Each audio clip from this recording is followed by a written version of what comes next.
Hey guys, what's going on? It is BB. It is Sunday night, and this means it's time for the I-71 Playbook Podcast. With me, as always, is Mr. BC. How Hey are we, BB, sir? happy Sunday. Hopefully you had a Merry Christmas as we're getting ready for the new Yeah, year how was here. Christmas? Fantastic, fantastic. Always is. We like to go big in this household, so Oh, this year was no different. And no, it was a great Christmas. How about yours? Christmas was a little chaotic, as we saw last week. I was on location. At least I was still in the state of Ohio, um, but it was good. You know, that time being home, it's kind of like a battery charge, and I get caught though because when I say that I'm in Ohio visiting my family, that's always going to be home. Like no matter where I am, Ohio will always be home. When then I come back in Michigan where I actually reside, that's also home. So it's apparently home is where my car is. So whatever. Um, but no, Christmas was good. And it's just good to be back. It's good to be home in the home studio as it were. So let's start out tonight. Unfortunately, we got a little news not so long ago, earlier today. I know we talk mainly sports here, but this is kind of a big event. Unfortunately, we lost a former president, Mr. Jimmy Carter, 100 years old. I mean, that's wow.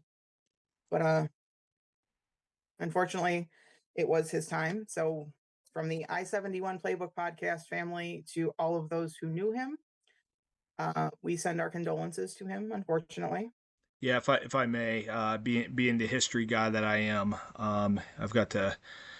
I was born during Jimmy Carter's one term, way back in 1977. So he was the president when I came into this world. mm-hmm. And very few presidents have been handed a worse situation than he was.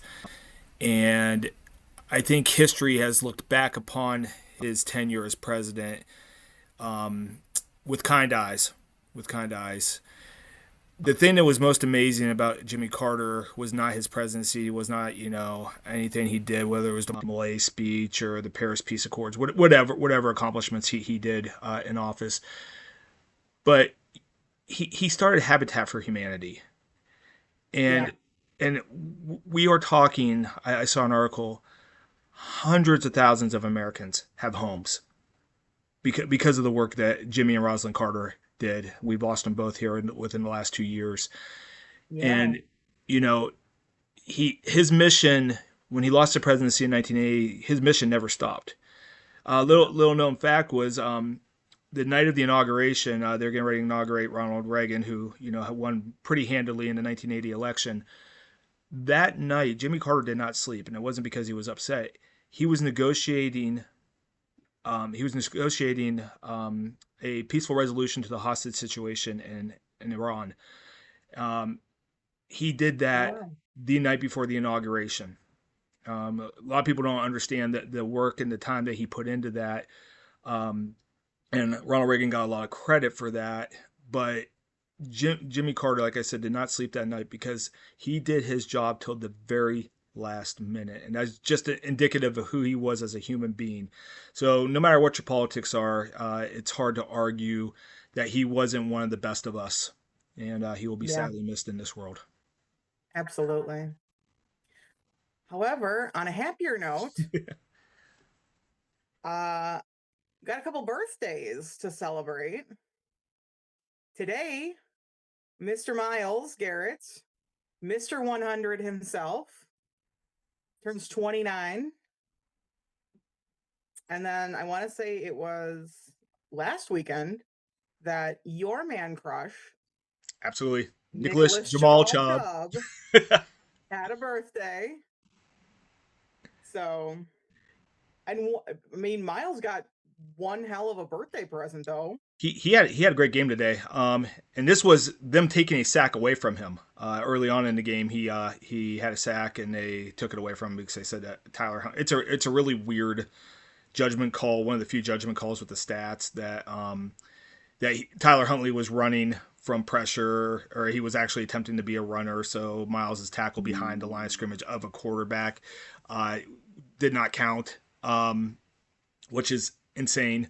But he got 2 more sacks in the game, setting an NFL record. He is the only player in NFL history to have 4 straight seasons with 14 or more sacks. So, hey, did you hear that, TJ? Did you hear that? He got to 100 faster. You're gonna get us in trouble. He got to 100 faster. You Yinzers listening? And he also did something no other person's ever done in the history of the NFL. Myles Garrett, the best defensive player in the NFL, without a doubt. You keep going after TJ. You were going to get us in trouble. You know, hold on. So here's the thing. I never had an issue with TJ Watt. I actually admired his game. You know, as much as I hate the Steelers, I've always admired their organization. I wish we had an organization like the Rooneys. I went on a Haslam rant Friday night with some friends. Maybe we'll dip into those waters here in a little bit. But we will. The way that TJ Watt handled not getting Defensive Player of the Year last year made me lose all respect for him. And it was embarrassing. He embarrassed himself. And once again, somebody that, you know, I don't have to like you as a player, but I can respect you. Lost all sense of respect for that man. Yeah. You know, Miles was more than deserving, especially if you get into the nerd stats, the analytics. Like last year, he had one of the greatest seasons ever by an NFL defender. I know the sack numbers weren't exactly, you know, I think he had 14 sacks last year also. Those numbers were not high, but pressure rate, effect on the game, all these upper analytical stats, like just absolutely one of the greatest seasons ever. Maybe really regardless of position. He had that good of a season last year. And so for somebody to, you know, get on Twitter and whine about it, just absolutely, like, Pittsburgh fans can whine all they want, I don't care. But when the player himself whines, and after he's gotten the award too, it's not like he hasn't been Defensive Player of the Year. You know, you tip your hat to the guy, you tip your hat to your opponent, and, you know, try to play better next year. You know, and here we are. So anyway, yes, I cannot stand TJ Watt. No apologies. No apologies. Goodness. So do you want to walk us through the highlights? Shall there be any of today's shellacking? So you are one of the best note takers in the game. We're going to go a little behind the pod here, behind the curtain. I hope you guys understand that one of the more enjoyable things that I get to read every week is BB's notes on the games, and I tried to live by your example. I got through about 3 plays a day. That was that was my note taking experience. So since we're playing show and tell, he showed you his. I'll show you mine. This is like on my tablet. It's, you know, it's numbered, it's bulleted, it's, you know. So somebody invested a lot more time this day. So let's walk through the embarrassment. Now I'm going to tell you, you know, a lot of my focus was in the 1:00 games where I saw the Giants go out 21-6, and I just kept thinking, oh, come on, screw this up, New York, screw this up, win this game, screw this up. And they went on to win that game. Drew Lock, it's like, I want to be a starting quarterback in the NFL. Had a great game. The Giants lose, which the only good now to come from the Browns season is a better draft pick. And with the Knights loss, the Browns jump up to 3 because Jacksonville and Tennessee were playing. Jacksonville beat Tennessee, so the Browns are now number 3. They want a quarterback. They're going to be able to get one. Unless they screw it up next week, but I don't think they're going to beat the Ravens, and especially if they roll DTR back out there. We'll talk about him in a little bit. But well, if we can do anything as an organization, it's screw something up. Yeah. Oh yeah. And so I was just don't throw it out yet. But when it was 3-3 with a little bit left to go in the first half, I was like, oh man, we're gonna accidentally win this game. Actually, we were going back and forth on Twitter. I said, they're gonna screw this up, aren't they? So my 2 notes from today's game, the Browns have a third and goal at the 12, and they run a sweep to the short side of the field again. Jerome Ford then gets 2 yards. My favorite. Then they bring out Dustin Hopkins, always an adventure. The announcer proceeds to say, and I really have not been able to verify this, but I'm going to, they have a whole stats team behind them in the booth. Dustin Hopkins has missed 12 field goals this year. I don't know if that's 12 extra points in field goals, but he has missed 12 kicks this year. And, for the first time, I'm kind of rooting for him to keep that going, but he hit it. And that ended up being the only points for the game. And so really nothing else really to say. We talked about with, Miles getting that NFL record. The Browns offense is offensive. Once again, I fully expect next. I don't know if we'll get to Monday. We'll start seeing the rumors. We'll start seeing the Ian Rappaport and the Schefters and, Mary Kay or Cameron Justice. By the way, Cameron Justice is killing it as a Browns beat reporter. She seems to be faster than everybody. She's doing a great job. But I fully expect that, we know from Ian Rappaport's report yesterday that Kevin Stefanski is safe. I would imagine Andrew Berry's safe.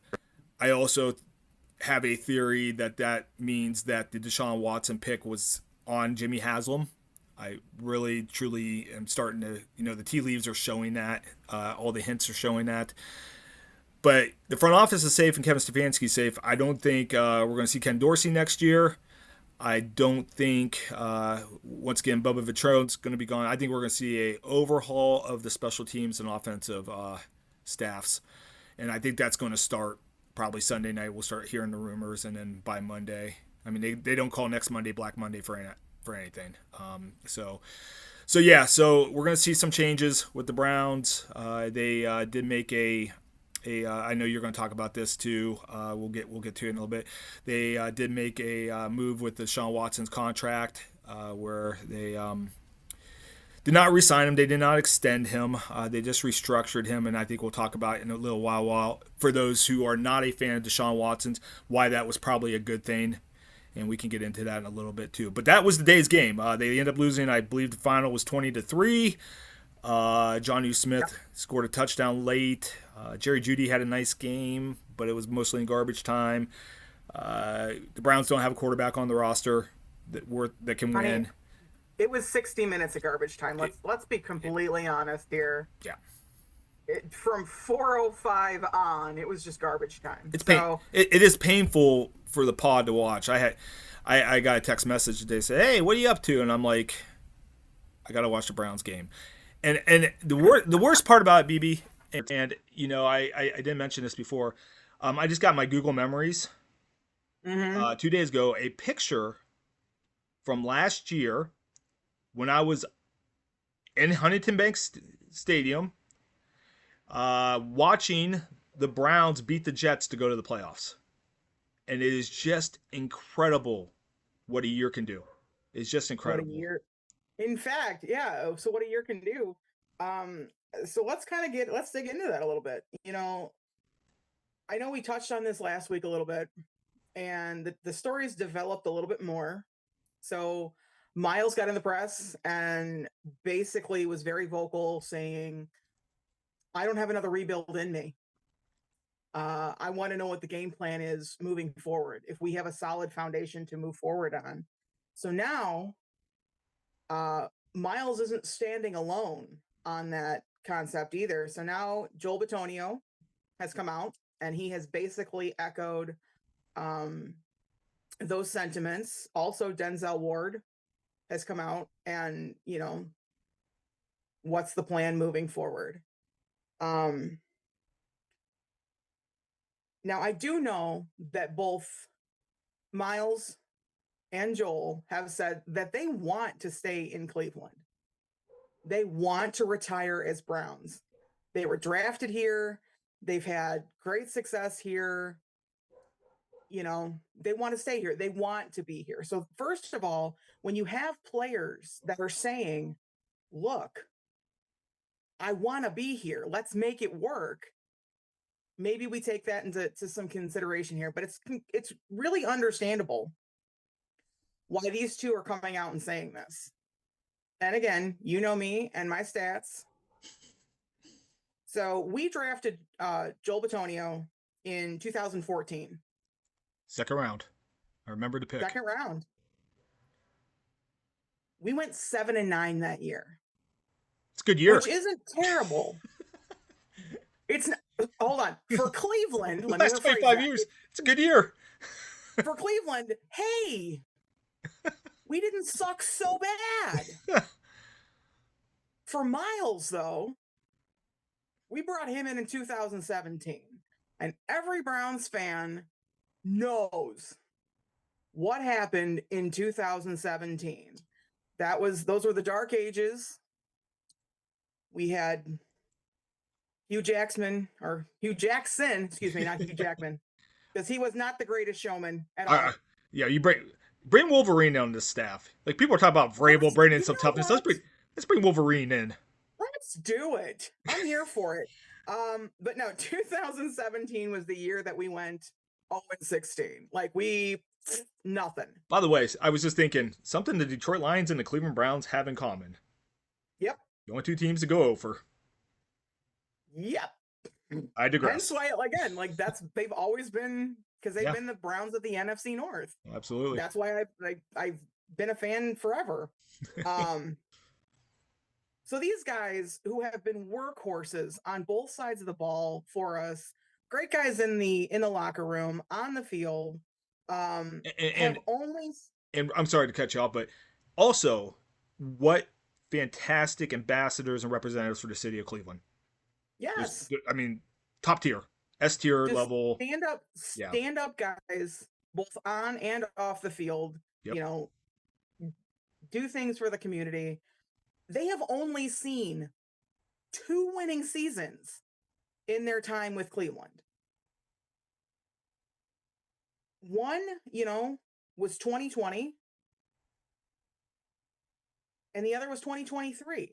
So then I dug into this a little bit deeper. I'm like, you know what? Maybe it can't be that bad. Then I found something where I almost cried. Truthfully, I did. The Browns as an organization, since we came back as an expansion team in 99, we have only had 4 winning seasons. 01, 07, 20, 23. Yeah. Think about Joe Thomas. Yeah. Joe Thomas had one, and his first ballot Hall of Fame career had 1 winning season. In 12 years. His rookie year, and never sniffed the playoffs. That was the only time. And they didn't get in by a game, and he never sniffed the playoffs again. So we've seen something. We've seen little glimmers and flashes of what could happen, what could be. What really blows my mind, though, is, and this speaks to, truthfully, the ineptitude of management and ownership, in the fact that 2023, last year, we went through at least 5 separate quarterbacks due to injury. We had a host of other injuries on both sides of the ball. We called someone who was actually a villain in Cleveland football history, dragged him off the couch and away from the kids to take us to the second round of the playoffs. So a logical person with any kind of a football mind, and you know what? I won't even go that far. I'll just say, let's just throw a logical person. You're not going to completely implode everything and rebuild, which is something that Cleveland does. Yeah, I mean, every season without fail. Yeah, and it wasn't even just Joe Flacco last year. Not bringing him back because they don't want. They let go of the whole offensive staff. Yes. Like we're talking the one thing that we know it, like or hate Kevin Stefanski, the guy knows how to run a good, solid play action offense that will score points. Clearly. And it's worked with every quarterback except for number 4, in DTR. It has worked with every quarterback he's ever been with. And what do? They blow it all up. They bring in Ken Dorsey with this. I mean, like this antiquated run and shoot. Like the NFL is not going to quarterback by himself and shotgun all the time. Like we are seeing the reemergence of running games. The game is evolving back to, more 12, 13 personnel, more tight ends on the field, and the Browns are going backwards. This is what the Browns did well. Is where the league's going. So they went from leading the league in strategy to now, once again, trying to look like an offense 5-6 years ago, and they don't have the personnel to do it anyway. Obviously, their offensive line that's not what they do. We've talked about the problems of the offensive line ad nauseum on this pod already, but yeah, they blew it all up. And I get a little bit of a thought process behind it, because you've brought someone in and wasted a lot of money and a lot of resources, and they haven't produced. They have not lived up to an eyelash worth of their expectations. I mean, let's just call it how it is. The dude hasn't played a full season since he's been here. It was so bad. It was so bad, like in this offseason, and now with the body of work of this year before he got hurt. You could only point to one half of football in his first 2 seasons as a Cleveland Brown that was relatively good. That second half against Baltimore, where he got hurt last year, that's the only half of football that's the only thing you can point to for $250 million. Right. $250 million investment, one half of football in 3 years. Right. So, and at that point, you're trying to pull everything out of the hat. You're trying to play to their strengths, whatever they may be, and try and set them up for success. The kicker is you can't get him to care. That's the other problem, is you can't get him to care, because he's got to catch a check regardless. And the fact now that he's just this albatross that's around our neck, and I've heard things for literally since we brought him in, and it's from other fan bases, it's from the talking heads, the analysts, all of them. Well, Cleveland deserves this. Cleveland fans deserve this. I don't deserve this. Hold on, time out, because, and this is my thing, the fans did not want to bring Deshaun into Cleveland. The Haslams did. Yeah. The fans did not guarantee $230 million. The Haslams did. We, the fans, did not give up multiple first-round draft picks over a number of years and cripple the organization. The Haslams did. So no, that's, yeah, and I will go. That is a hill I will die on. Yeah, and I will get spiky about it. If I could go, the fact that I could do that and not say words that you don't let me say on this podcast. So if I could just further that thought, because a lot of discussions, a lot of thought has went into how Deshaun Watson ended up a Cleveland Brown, and a guaranteed $230 million doesn't happen without the owner's say. And I've heard different talking heads say, well, I'm pretty sure it was Andrew Berry talked him into it, or Kevin Stefanski. I'm starting to think that is not true. And there's a couple of things that point to that this was a Jimmy Haslam only move. And I go back to when it first happened. Okay, so we heard that there was rumblings. Let's go back to 2021. Baker gets hurt in the first game. Like I was watching the game. He throws a pick against Houston. Oddly enough, against Houston, attempts to make a tackle because Baker, just can't get out of his own way sometimes. I think we can all agree on that. And I'm a Baker Mayfield guy. Makes tackle. He walked off the field, and I'll just give you my best demonstration on camera. like this. The arm wasn't moving. It was his. Well, actually, it was this one. It was his left arm. It was his non-throwing arm, and I looked over to my wife and I said, "He's done for the year. Like that, he's over." And then he came back out. The place erupted. They end up losing the game, but you could see that the normal zip was not on him. He was hesitant. Baker Mayfield has never played hesitant. And I'm like, yeah, let's just sit him. And we had that conversation every game. Why is he out there? He is clearly not right. And then you had the Odell stuff blow up. And when I really thought deeply about it, why I kept thinking to myself, why would Kevin Stefanski? He's not dumb. He's a Penn guy. He's a football savant. He really is. He knows the game.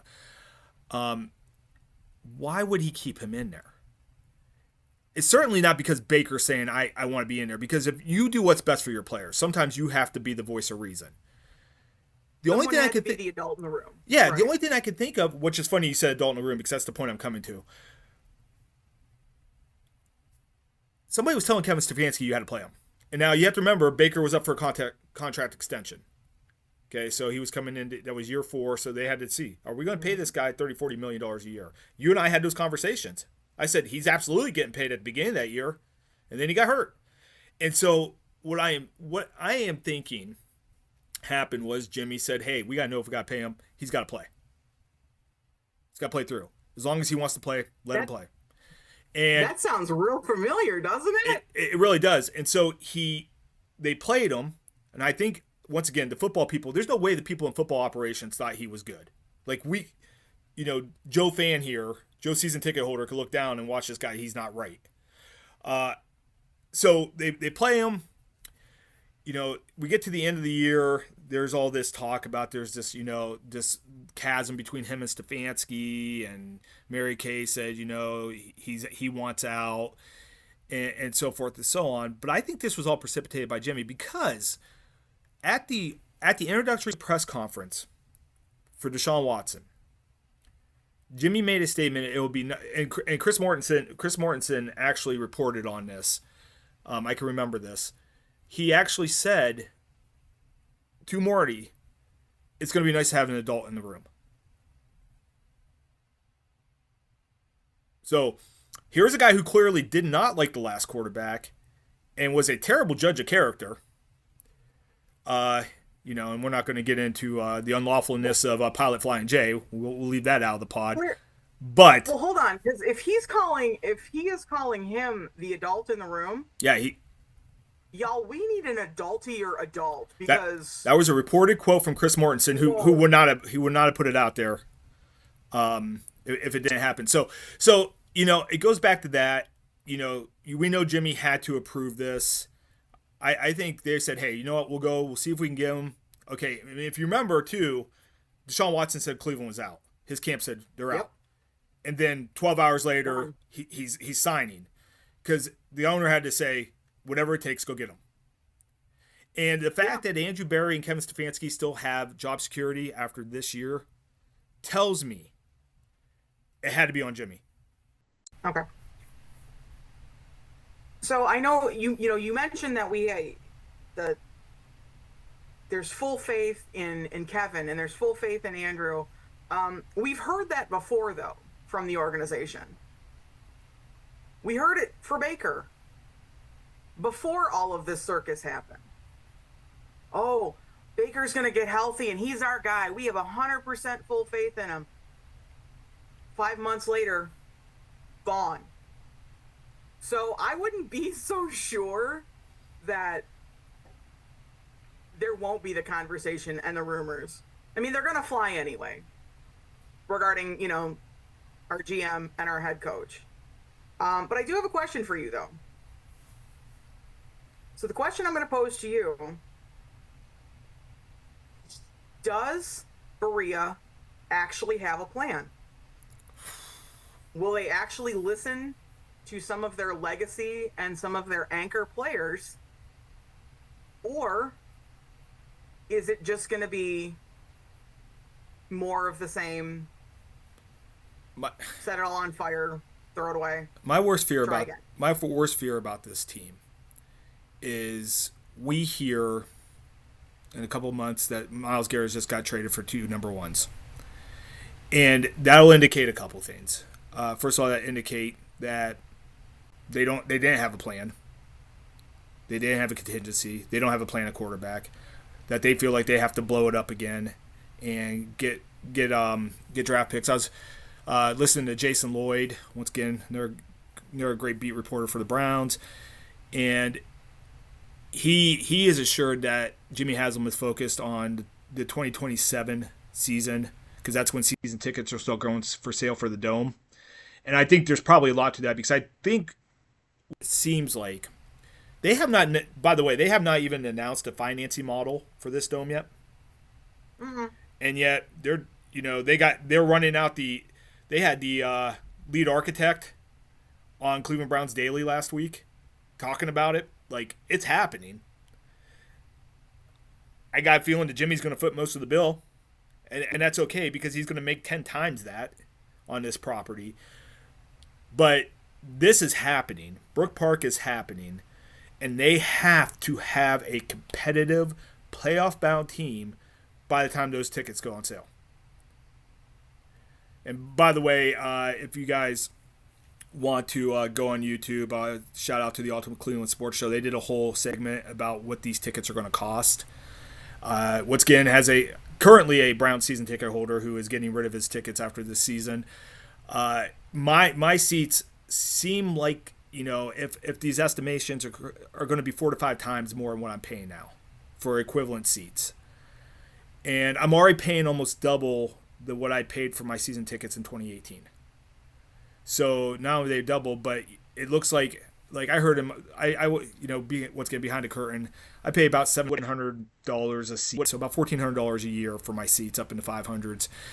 And for those like equivalent seats, now they're going to have a very small upper deck. They're trying to get as many people closer to the field, which the design of this place looks amazing. But it looks like those tickets are going to go for almost $3,000 a piece. So $6,000. And once again, this is all kind of hearsay. This is coming from, it's not directly from the Browns, but people in the know are throwing these numbers out. And I already looked at what SoFi, what Reliant, I went to a game of Reliant in Las Vegas this year. I already looked at what tickets cost there I basically sat in the same seats I have at Huntington and Vegas. And those seats cost me, and I paid face value for them, $260 a piece. So yeah, you're talking 3-4 times increase to get into this Dome. I'm going to be priced out, so I'm bailing now. Plus the product's terrible. But anyway, getting back to your question, I truly fear that they don't have a plan. And I really, really want to believe, despite all the mismanagement, the clown show that this front office has been the last couple years, I truly want to believe that Andrew Berry is a smart guy who has contingency after contingency. I don't know if he could plan for 3 and what we end up being 3-14 at the end of next week when the Ravens run us out of Baltimore. But I truly want to think that, at least they have planned for a worst case scenario. So if they trade Myles, I think that's an indication they had no idea this was coming and they don't know what to do and they're going to have to tear it down and try to build it again. If Joel Petonio retires, I think that's going to be another indicator that, because those are the two names that talked this week.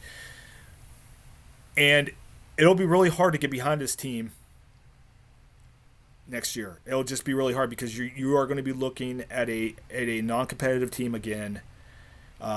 And just hope for the future 3-4 years down the road.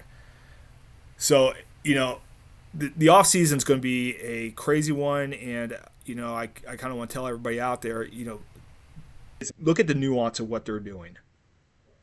Pay attention. Don't listen to the press clippings. Don't, look at the nuance of their actions. Particularly when it involves Myles Garrett, Joel Petonio, Denzel Ward, people they can get big returns for. if you start hearing that there are rumors that those guys are getting moved or teams are looking into it, yeah, it's going to be a rough couple years for Browns fans. I'm right there with you. It's really going to hinge on how they handle not only Miles and Joel's situations and their concerns, which are valid concerns. Also, throw Chubb in that mix as well. See how they handle with him. There is something, and we touched on it briefly at the beginning of the pod. There's something that's given me a glimmer of maybe they have a plan. They have, who knows. In the news, yet again, management has reworked Watson's ridiculous contract. And I'm just glad you didn't go to Sean Diddy. Like, I have said Diddy Watson before. There are several names that I call that man. Allegedly, for everybody out there, allegedly. Okay, anyway. Okay. Just trying to save us from a lawsuit. I got your back. Come at me. I have 2 cats to put through college. I have student loan debt. Come at me. There are bigger fish to fry, trust me, than some starting out podcaster who is opinionated. Our 200 views on this pod. No, I agree. But I think it's pointing signs that they're actually trying to create distance between the organization and him. Yeah. For the inevitable that they're just going to let him go. Yeah, and I'm once again talking about down on the hill. I will go back to this. I said this a couple weeks ago. Deshaun Watson's never going to play another down for the Cleveland Browns. Take that to the bank. He'll either stay on IR next year, and they'll just pay him, and he'll stay home. He is not going to cause any issues because the one thing that the Browns could argue to get them out of that contract that he has actions detrimental to the team.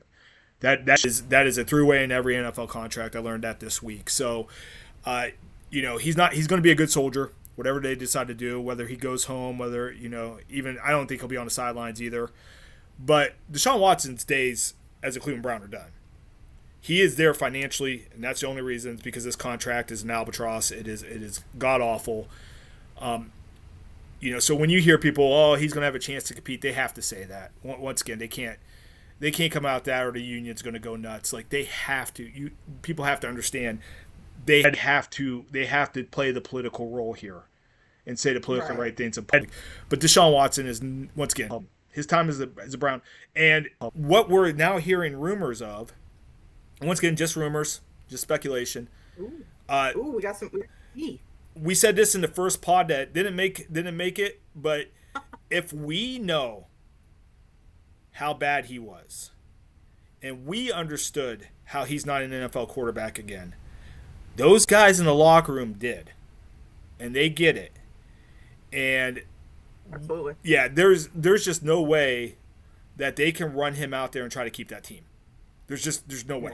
So Deshaun Watson, once again, they kicked the can. They kicked the contract down a little. They're just trying to minimize it, and that goes on only the fact that his time's numbered here, but also it does seem like, and I think I like how you said a glimmer of hope here, that they're doing this so they can have cap space, so they can try to field a competitive team next year.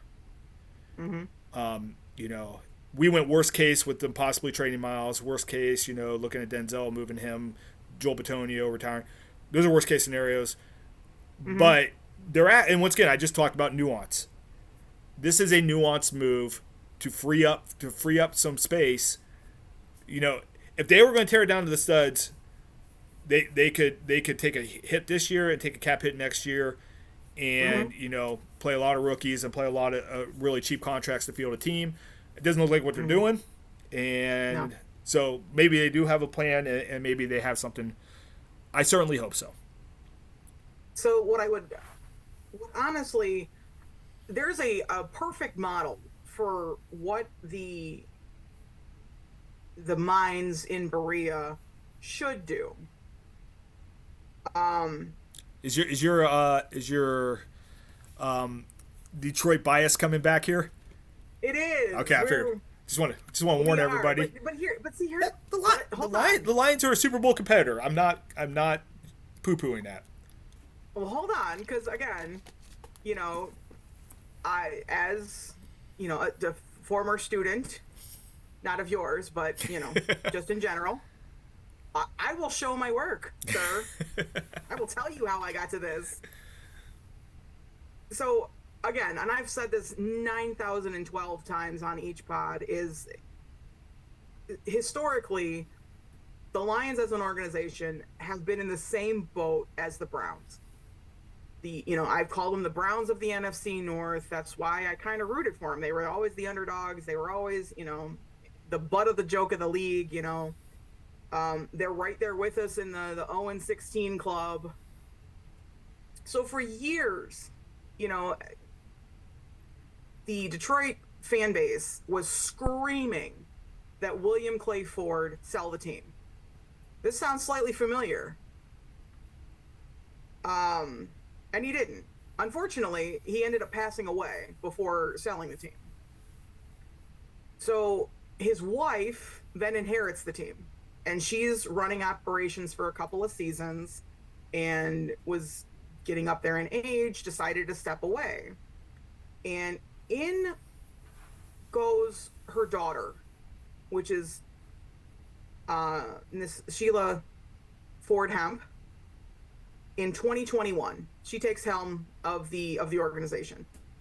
Mid-season, fires both the GM and the head coach. So she's installed as the head of the organization and proceeds to start cleaning house. So who she brings in, Brad Holmes as GM, and the Motor City kneecap biting soundbite gold that is Mr. Dan Campbell. Your boy. My boy. He's a fun coach to watch. He's a fun coach to. Is it fair to say that you like Dan Campbell as much as you hate Kirk Cignetti? Ooh. There's an intellectual thought. Ooh, experiment right there. I don't know if I like this game anymore. Hold on. I don't know. Ooh, we are calling me out today. To be continued on that one. Hold on. Oh, we'll have plenty of off-season time to talk about the state of the IU program. No worries. We will. Don't worry, and we will. But here's the thing that I really want to drive home is it wasn't overnight. So this all comes in 2021, and they just missed the playoffs. 2022, they're still kind of finding their way, but they're winning more games. Now, 2024, they are currently sitting at the number 5 seed. They're 13-2, and they are pretty heavy contenders for a Super Bowl. Yeah, they have a legit shot. In a matter of 3 years, which in certain things seems like forever, but if you're going to do this is actually doing a rebuild, and doing a rebuild right. In 3 years, you go from not winning games, not being a contender in your own division, to sitting atop the division and a heavy favorite for a Super Bowl chance. So, I have the NFC North bias with the Lions, and I'll say it, but the proof is out there. It's just, you can see it. It can be done. It can be done. That's what I'm trying to get out here. With competent leadership, it can be done. And the question that we've had forever as Browns since '99 is there competent leadership? And I'm a results kind of guy, and and I have staunchly defended Andrew Berry and Kevin Stefanski. You have? They make my job really hard, and Yes, they do. this year has been difficult. Now, one thing I want to bring up before you and I have talked about taking the pod on the road. I just want you to keep this in the back of your head, BB. The Cleveland Browns play in Detroit next year. I took a little look at the advanced opponents. So Browns at Detroit next year. So we were looking for an opportunity to go live podding. Just keep that in mind. And I've said I want to get to Ford Field. Yeah. I don't know. I'm willing to make the road trip. We would actually almost have to do like behind the scenes video clips. Because first of all, it's going to be the same thing that happened during the baseball playoffs this year. So since I've moved up here and since I've gotten with my person, I've sort of low-key kind of rooted on for the Tigers. Until. Obviously not when they're playing against Cleveland. There you go. What's that? I said until. Until. I actually got to attend my first Tigers game at Comerica this year. They do a Magnum PI game. Like it's fan organized. It's wild. For the kids out there, Magnum PI was a show in the 80s starring Tom Selleck, who, while in Hawaii, was a private investigator who drove a Ferrari and was a Detroit Tigers fan. I pretty much summed it up, right? Had a thing for Hawaiian shirts and really short shorts. And he had his Tigers cap on all the time. He always had it. He always wore the Old English D. Yep. So I mean, it was a blast, but whatever. So I've kind of like low key rooted for them unless they're playing for Cleveland. So when they went on that amazing tear at the end of the year, and I was watching how the playoff matchups were going to go, I was like, please let them go to Houston. Like, please don't do this to me. So I can guarantee every game that we watched during that that Cleveland and Detroit series, anytime that anything happened, it was yes, no, it was just, and my partner makes fun of me because he's like, that I said for the entire series that I just hope everybody has a good time, which is mostly true. But that is something to look into. That could be a lot of fun. But I also, so I'm going to kind of do the girly thing here for a minute. I don't even know what I would wear. Like, clearly I have Browns gear. I do have Lions gear as well. Not as much. I'm working on that. I would say the responsibility of the hosts of the I-71 Playbook Pod. Your allegiances do matter. Oh. Pod War. One thing I want to, we're going to head into previewing the Rose Bowl here in a second. One thing I do want to bring up, and I just want you to think about for next week, and I want anybody that's watching to think about, and if they want to, go into the comments. Next week, I have a thought experiment for us, and so I'll preview that for you. Immediate predictions for the Cleveland Browns 2025 season at the end of next week's game. And we will revisit those this time next year to see how terribly off we were. But just start thinking about that. I'll fire some questions out to you this week, and I just want you to kind of think about the state of the Browns, and we'll see if we're optimistic or pessimistic about the future. We'll be on the record. Well, with you and I being friends for as long as we have, my stance. It's going to be, I have one word to describe already the 2025 Brown season. That's just going to be pain. So anyway, not to ruin next week's pod for everybody, but I want everybody thinking about where the Browns are going. Are we ready to move on to giving us homework? Are we ready to move on to the Rose Bowl? We are. We have spent more than enough time with the Browns. Let's talk about on something, now for something completely different. Now, Wednesday, when we go on to the Rose Bowl, that's going to be the Buckeyes' 17th appearance in Pasadena. The granddaddy of them all. Granddaddy of them all. So we've got an all-time record of 9-7 in Pasadena for the Rose Bowl, and hopefully this might be a little foreshadowing. I'm not entirely sure. 2 of those wins are actually over Oregon. So, and how cool is this? 1958. Okay. And then obviously the game that we all remember, 2010. So real quick, I was thinking about the Rose Bowl committee in Pasadena. Mm-hmm. How hyped they have to be. This is an old school Big Ten, Pac-10. For you kids, it used to be the Pac-10 and the Big Ten. It did. Matchup. And for people who don't remember, because we do have some viewers here that only known the BCS, but the champion of the Big Ten decided by the press, and the champion of the Pac-10 decided by the press, would always play together in the Rose Bowl. So this is a tradition. Like, there's a lot of history behind this meeting. Not only is it a quarterfinal game for the national championship now, but the Rose Bowl is a big deal. It was the national championship game. If you were a Big Ten or a Pac-10 team that was going to win the national title, you had won the Rose Bowl already.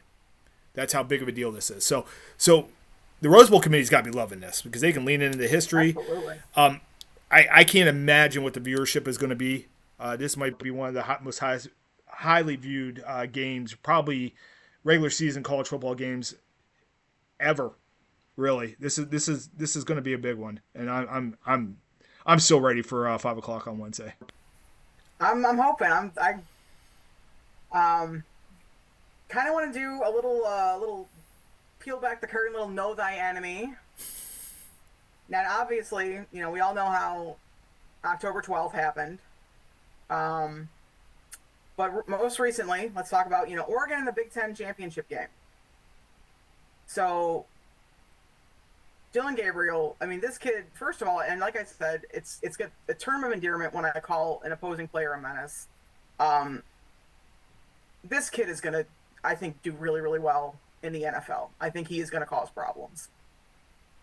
Well, I have some thoughts on that. We'll talk about that here in a second. I know you do. I want to get your thought here first, and I'll talk about Dylan Gabriel. By the way, I'll start off. I think he's one of the more underappreciated players in college football. We'll stay there. Okay. So against Indiana, or no, it wasn't Indiana. No, it was Penn State. Penn State. Yep. Sorry, you had me thinking about Cignetti, and I'm like, I just threw your whole night off. I threw Kirk Cignetti out there and just ruiner of everything. So in the Big Ten championship game, Dylan Gabriel was 22 of 32, threw for 288 yards, 4 touchdowns, and no interceptions. Not a terrible game. Clearly they won. So, I mean, things were firing on all cylinders. Oregon's defense also managed to only get 1 sack on Drew Aller. 1. So that's also something to think about. So I don't know about Dylan Gabriel's NFL prospects. He's short. He's slight of frame. No. I mean, I'm being serious. Like, he has physical limitations to playing that position in the NFL. At least history has told us that. Have there been short quarterbacks who have done well? Yes. But, I look at Bryce Young. Bryce Young is finally starting to play good football after 3 years, and he has taken a beating, and once again, that slight frame has not done him any favors. That being said, I think Dylan Gabriel is the most underappreciated quarterback in Division I college football. Put up huge monster numbers this year. He does not turn the ball over. He has the complete trust of that team. He is a field general. He's a winner. He's a gamer, and I have the utmost respect for his game. That being said, except on Wednesday. Oh no, I'm still going to respect his game. Like he's still going to warm me. I'm actually be watching the game Wednesday with an Oregon fan. So yeah, so this should be this should be a lot of fun. This should be a lot of fun. But Dylan Gabriel is the thing that makes me worry about Oregon. Yeah, they have great athletes. They're gonna have a lot of guys playing on Sundays. Ohio State, great athletes, a lot of guys. But sometimes these games come down to the quarterback, and I do worry about Dylan Gabriel versus Will Howard. I just, if Will Howard plays like he did last week, okay, good luck, Oregon. It's called a night. But I need to see Will Howard be able to play those games back to back. And if they want to win a national title, Will Howard has to play like that for 4 straight games. I don't know if he has it in him. But if he does, I'm Buckeye fan here. Hold that thought, because we're actually going to get into that for a minute. Okay. But what we've seen over like the rest of the season, the Buckeyes are not the same team that we saw that went into Oregon on the 12th of October. They're not.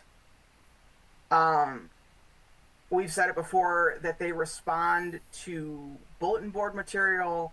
They respond when they feel like they have something to prove. And we've talked about, the bulletin board material that we had going into the game against Indiana. And last week. Tennessee and their 500,000 fans that showed up at the shoe. However, it's a little different, though, because Dan Lanning, Oregon's coach, doesn't overly give out a whole heck of a lot of bulletin board material. Now, what he does do, though, is he'll troll the hell out of you during the game. I mean, this is the same guy who he's next level. Timeout. Yep. Calls a timeout during the game against Michigan in Ann Arbor, so his entire sideline could turn around and watch the fans leave the big house. This is also the same coach. That's amazing. That's amazing. This is also the same coach who, in their rivalry game against Washington, took a sledgehammer to a Washington helmet at halftime. That's one hell of a pep talk. That's going to make you want to run through a wall. So he does these things in game. But then, so even after the 1-point loss in October for Ohio State, his press conference, I can't say enough good things about the team that we just played.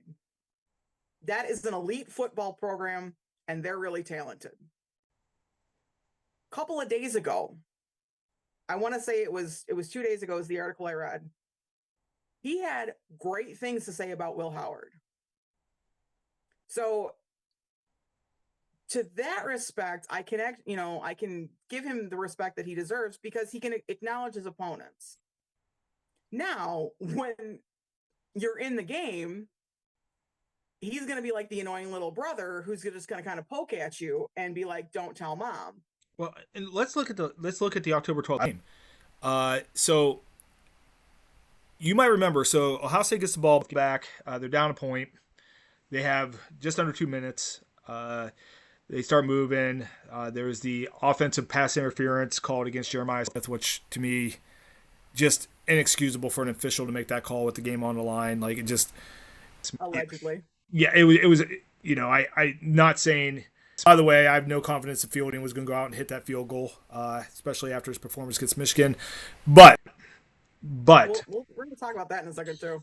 I'm watching the game, and I'm watching the clock go down, and the ball had not been placed, and I did not realize that Dan Lanning had exploited a rule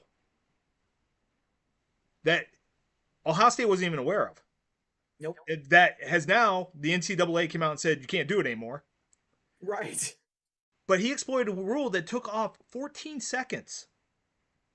If Ohio State has 14 more seconds, Will Howard slides, spikes the ball, they have a shot. They have probably another play. So just going back to Dan Lanning, his ability to coach, his ability to scheme, his ability to X and O, and his ability to troll in game, I mean, he was as much responsible for the end of that game as Ohio State's mismanagement. He caused the mismanagement. So, a lot of respect off to him. to him. That was next level Bill Belichick stuff.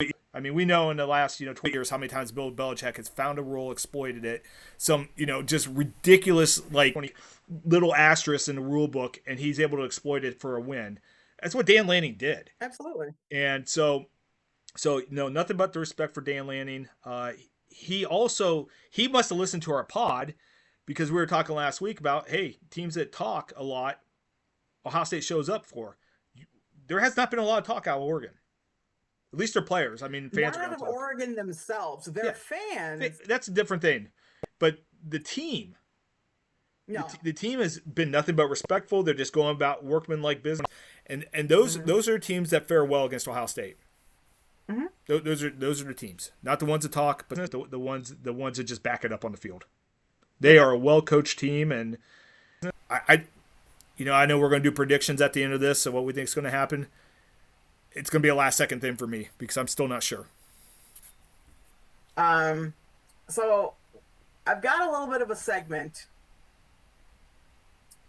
Are you introducing a segment to the pod? I am. So excited. Okay, let's do it. So excited.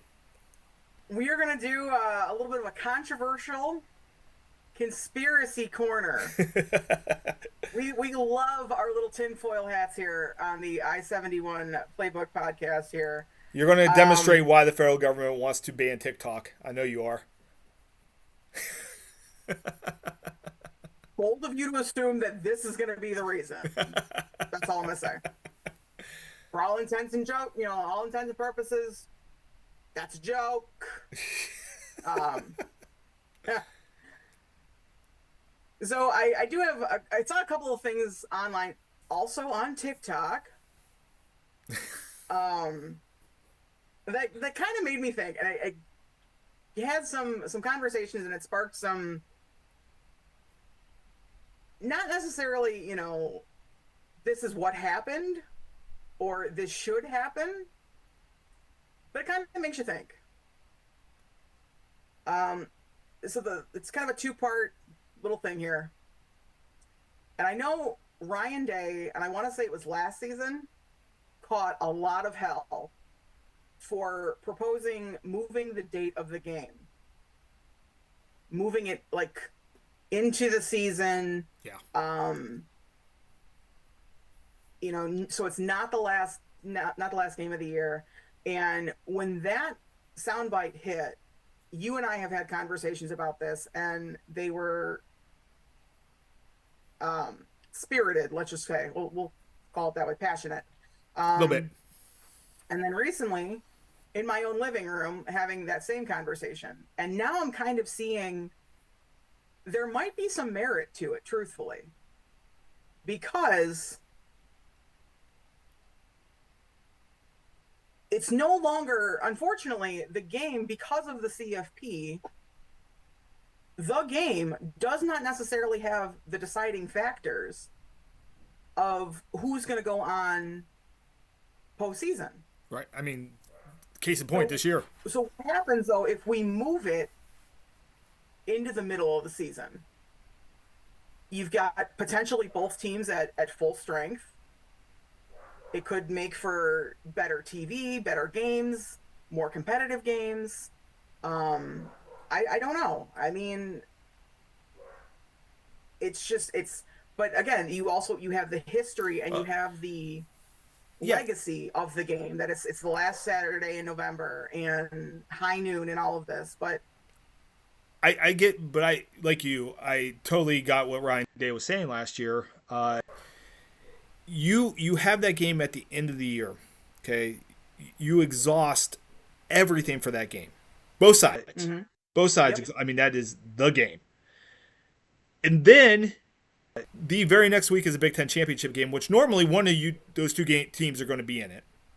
Right. And now, if you lose the Big Ten championship, odds are you have to play 4 more games possible for a national title in the tournament. If you win the Big Ten championship, you at least get a bye, and you might only have 3 games to win. But there is a possibility, if had Ohio State won against Michigan, I think this is where you're going with this. You're feeding right into the second point of this. They have to play Michigan. They have to play Oregon. Mm-hmm. Then we'll say hypothetically they lose to Oregon. They have to come in and play Tennessee. Mm-hmm. So I see like where he's going. It would be nice to do what the SEC does, and kind of cupcake the end of the year here. Um, get your guys healthy. Bring in that old Division One AA team. The FCS team now. But Then you yeah, play Mercer in November. Is that what you're telling me? yeah, yeah. Let's bring YSU to the Um, shoe in November. So but anyway, I don't want to step on your toes. Go for it. no. You're totally fine. But that does kind of bring up a point. I do think we are going to see less and less of the cupcaking of schedules, because I think the strength of schedules is going to start to play a higher factor. See, I think we need to talk about this in the offseason because I disagree with that. I think we're going to see more cupcake Okay. games. Okay. So, And I think Indiana is the blueprint why. yeah, and we can get into that in the off season in depth. We can definitely do a deep dive on that. So Let's just put it you this way. did bring up. I don't think Ohio State, had they know the 12-team tournament was coming 5 years ago when they scheduled Texas and a back and back, I don't think they scheduled those games knowing No, what we know now. Like, I right. will be surprised to see, when they start scheduling, and they schedule years out. When they start They do. scheduling, I don't think we're going to see the Texas, the Alabama games, the Clemson games, US, like when it used to be USC used to come in here when they were in the Mhm. Pac-12. Yeah, I don't foresee that at all. But we'll talk about that in the offseason.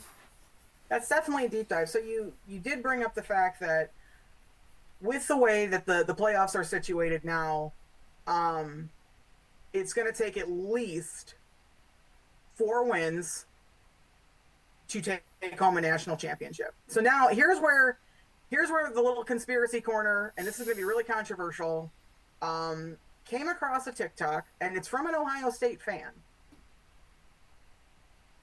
and it revolves around the game.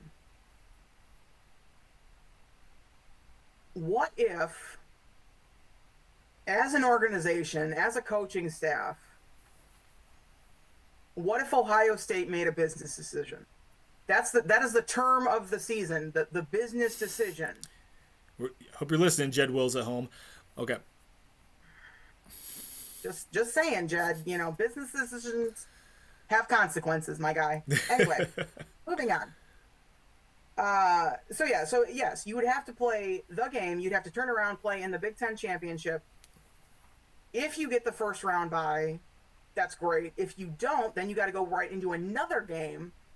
And if this would have worked out, so hypothetically, if we would have won against Michigan, we go to the Big Ten championship game. We're already looking at our second time playing Oregon. If we got out of that game, depending on the seeding, let's just say hypothetically, we went up against Tennessee. Or if, however it's seeded out and Oregon had the bye, or however it worked, we had the potential to have to play Oregon 3 separate times. Yeah. Um, It happened to me in NCAA 25. Just saying. were you playing against the New York Jets' son, his 17-year-old GM? Were you playing against him?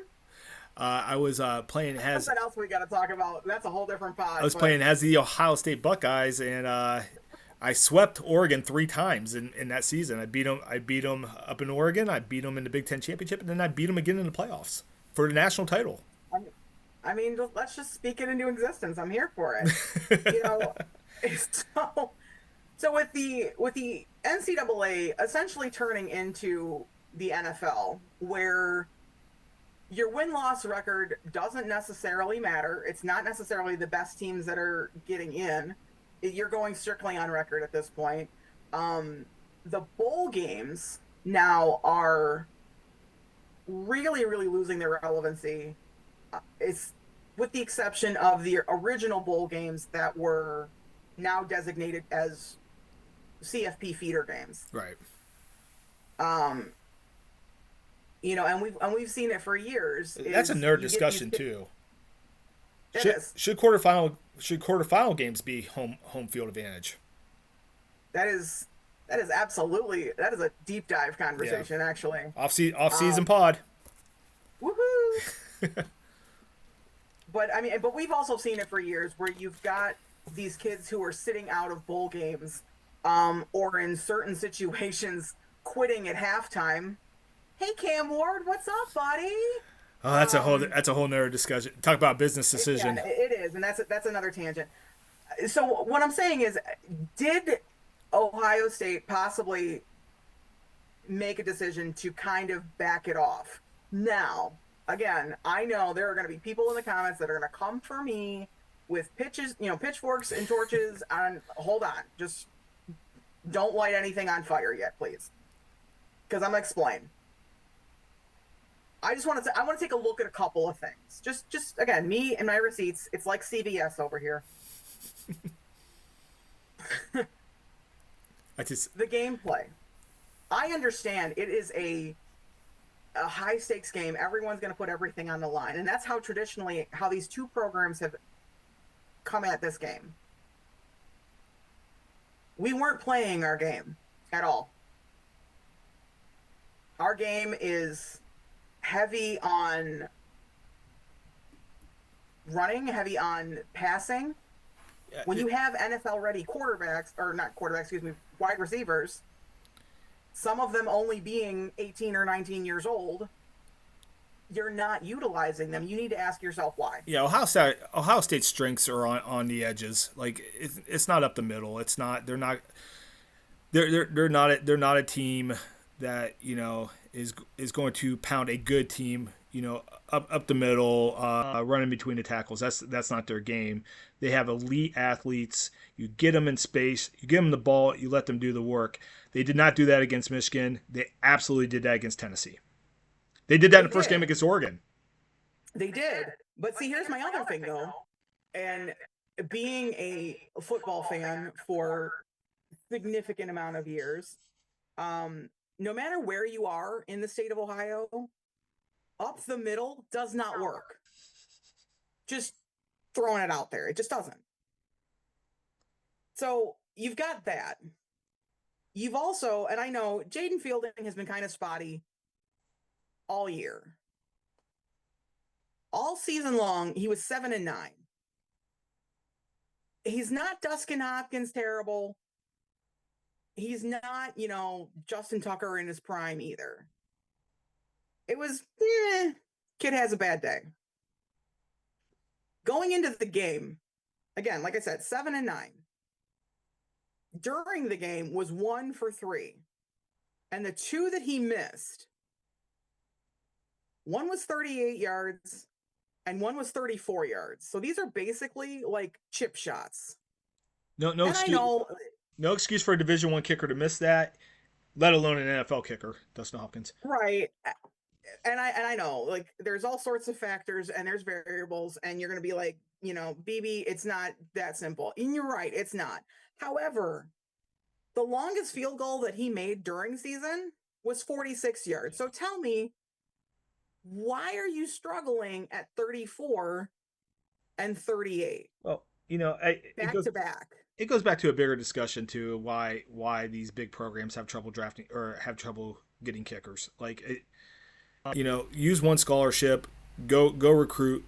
I mean, think about there's thousands of high school football kickers out there. There's thousands of college soccer players out there.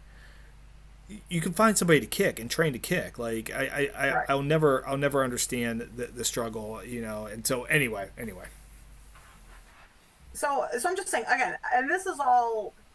Nothing is factual. This is all just kind of things that make you go, Also, I fully maintain that Will Howard was not playing with a full deck after taking that shot. Yeah, kid got absolutely rocked. I was surprised he went back in the game. Like I was incredibly surprised. I thought for sure we were talking concussion protocol, and then he's back in on the next series. Blew my mind because he got hit hard. You look at him trying to get up, Yep. and it wasn't quite to a level, but he didn't know where he was No. for a couple minutes. I have So I think that really, really kind of impacted the rest of the play of the game. I have Um, personally been in that situation, and it's like you could recognize it, and like you said, mhm. game recognizes games. When it comes to concussions, I recognize concussions, and I don't know how that kid got out of the medical tent. I never understand it, but anyway.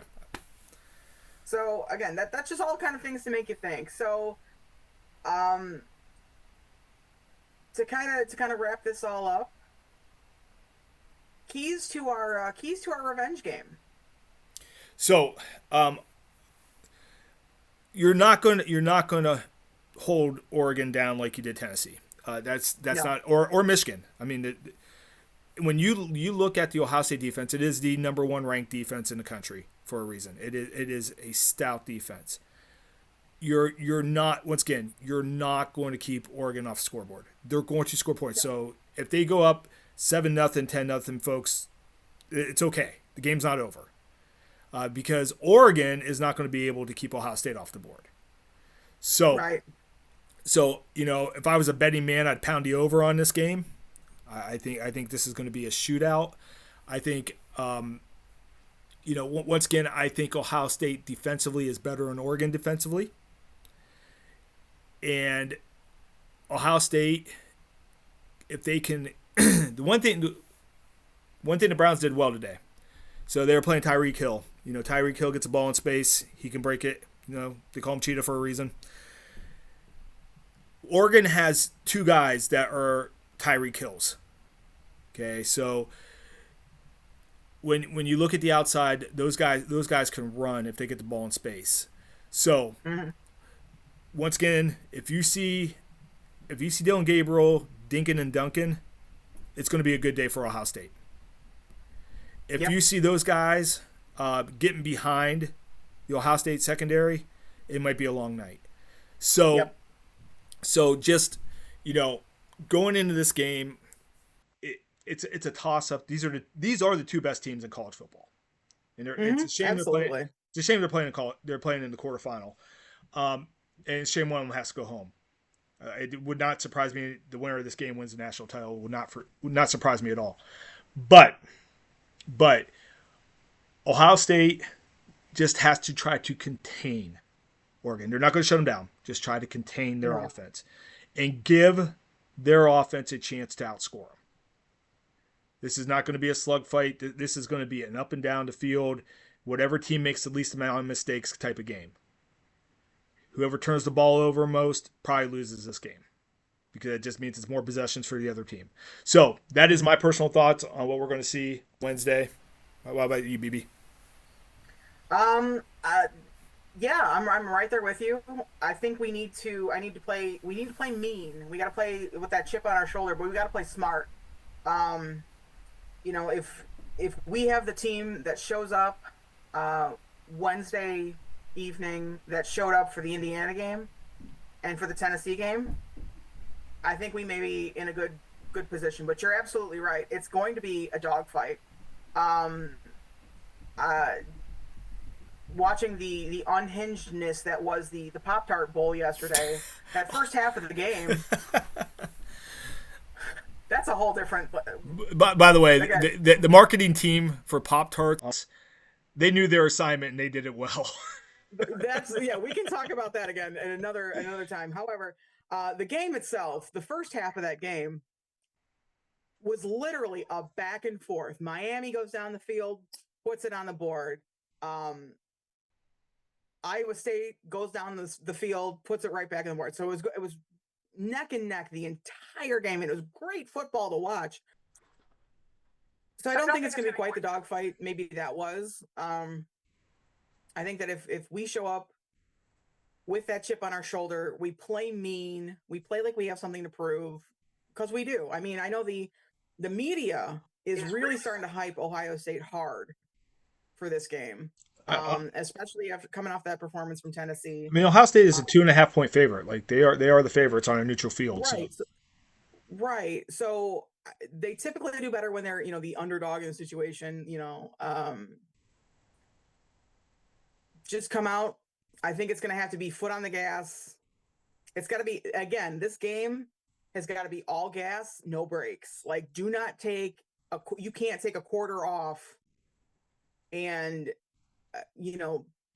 lay off just to kind of try and get into Dylan Gabriel's head. Absolutely not. They would steamroll all over us if they I, do that. I hope notable I-71 Playbook podcast fan Chip Kelly is listening to this before the game. Has his game plan? Yeah. Once again, keep the pedal down. Keep the pedal down because once again, it's going to be one of those games where probably last possession and who makes Yep. the least mistakes wins. Yep. So do you have a prediction for a score? I don't have a prediction for the score because it can go one of two ways, truthfully. It can be super low and both defenses hit hard, and it could be a 27-24 type game, or you know it can be that dogfight where it's up in the 40s and whatever. So I don't have an exact score. So I'm going to go with this. I don't know once again why Okay. this sticks in my head. Okay. I'm looking Ohio State gets beats the spread 38-35 Ooh, okay. on a last second Jaden Fielding field goal. Okay. I hope you're listening, young man. Putting a lot of faith into you. Eat your Wheaties. Get your sleep. So yeah, so I like Ohio State moving on. Would I be surprised if Oregon wins? Not at all. This is going to be. I think this is just going to be a great football game for football fans. I think it is. Yeah, I think it's gonna be a lot of fun on Wednesday. So, and by the way, I did make a mistake on last week's pod. I gave the wrong day for the Stag Bowl. Oh. Traditionally, the Stag Bowl is the Friday after the semifinals Mm-hmm. at 7 o'clock. This year, for some reason, it is next Sunday, January 5th.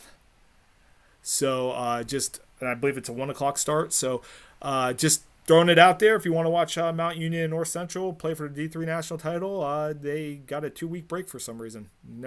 That's never happened before that I know of, that I remember. So, anyway, with that, I think we're With that, sir, um, from the dog pound to the shoe and everything in between, I'm BB, on BC.